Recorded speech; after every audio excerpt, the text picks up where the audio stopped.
தெரியும், கடந்த சில நாட்களாக பார்த்துக்கிட்டு இருக்கிறீங்க. அரசியலில், பேப்பரில், டிவியில் நிறைய நீ பற்றி வருது. அது உங்களுக்கு கிளாரிஃபை பண்ணணும், பேசணும் அப்படிங்கிறதுக்காகத்தான். பாரதிய ஜனதா கட்சியில் ஆகஸ்ட் 25, 2020 டெல்லியில் இங்கே வந்து இணைஞ்சு தமிழகத்தில் தமிழக மக்களுக்காக ஒரு 6 ஆண்டு காலம் பணியாற்றுவதற்கு ஒரு பெரிய வாய்ப்பு, ஒரு பெரிய பாக்கியமாக நான் கருதுகின்றேன். இன்னைக்கு எந்த இடத்துல இணைஞ்சனோ அதே இடத்துல வந்து மரியாதையோடு, பண்போடு, அன்போடு என்னுடைய பாதை வேறு பாதையில் பயணம் செய்யணும்.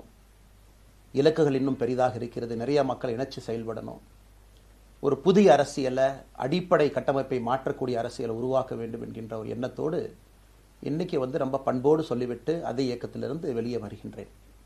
இது தமிழர் பண்புன்னு கூட வச்சுக்கலாம். வெளியே சென்றாலும் கூட மரியாதையோடு சொல்லிவிட்டு செல்வது நம்முடைய பண்பு என்பதுதான் எனக்கும் இலக்கணமாக இருந்திருக்கிறது. இன்றிலிருந்து நம்முடைய ஒரு புதிய பாதை, ஒரு புதிய இயக்கம், ஒரு புதிய பொலிட்டிக்கல் மூமெண்ட், அடிப்படையிலிருந்து ஒரு புதிய பரிமாணத்தோடு, பார்வையோடு பார்க்கக்கூடிய ஒரு விதத்தில் தான் நம்முடைய மூமெண்ட்டை நம்ம ஆரம்பிக்கணும். நீங்கள் எல்லோரும் சேர்ந்து இணைஞ்சு அதை ஆரம்பிக்கணும் அப்படிங்கிறது என்னுடைய பெரிய ஆசைங்க. அதற்கு முன்பு சில விஷயத்தை சொல்லணும். என்னுடைய அரசியல் பாதை என்பது ரொம்ப வளைஞ்சு நெளிஞ்சு இங்கே வந்து உங்கள் முன்னாடி நின்றுட்டு இருக்கேன். இது ஈஸி பாத் கிடையாது.